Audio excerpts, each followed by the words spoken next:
Hey guys, just wanted to do a quick video on the different parts of the brain and how trauma is activated and resolved into some different parts of the brain.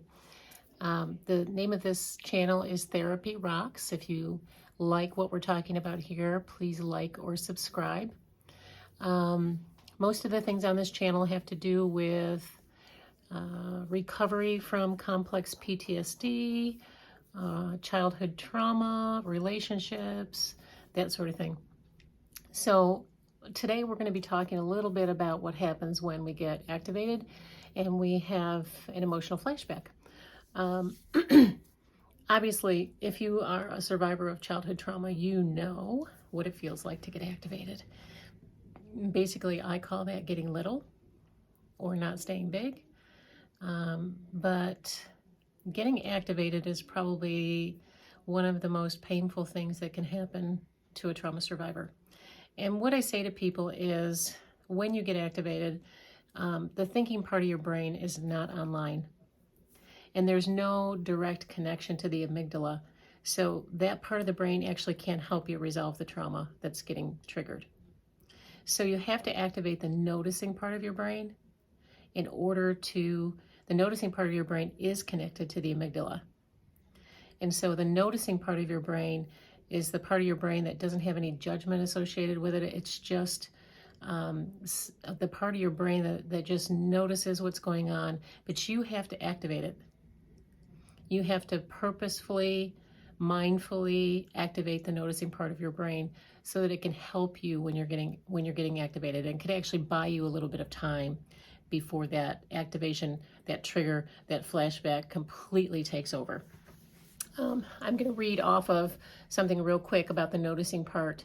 The noticing part is responsible for awareness of thoughts, emotions, sensations.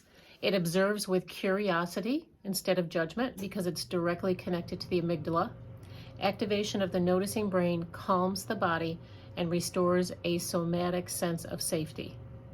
So with a little bit of work and activating this noticing part of your brain, you can actually have some sense of control over the emotional flashback. And wouldn't we all like to feel that? We like to have a sense of control because emotional flashbacks happen so quickly that they feel completely out of control.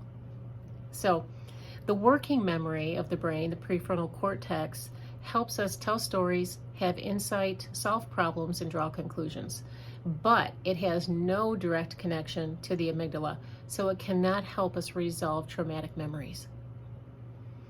The reptilian brain, which I call the limbic brain, responds to changes in limbic activation. When the amygdala turns off the alarm, the reptilian brain gets quiet and peaceful. So we need that noticing part of our brain to help the reptilian brain, the limbic brain, to calm down.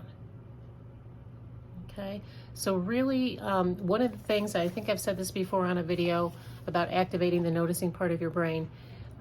This video just gives a little bit more information about the other parts of the brain also. But one of the best things to do is practice it. Just practice with simple things.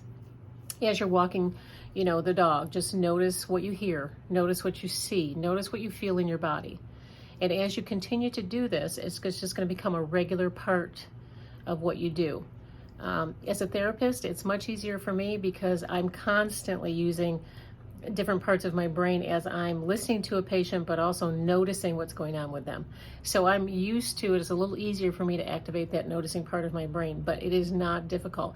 It shouldn't take you very long to be able to get that part really working hard to get you to reduce your dysregulation. Okay. Obviously, reducing dysregulation for trauma survivors is a phase 1 task.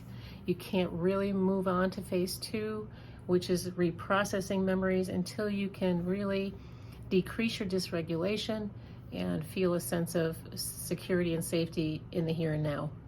And then you can move on to phase 2. It's a little safer to move on to phase 2, where you might actually be reprocessing memories with EMDR or some other form of therapy.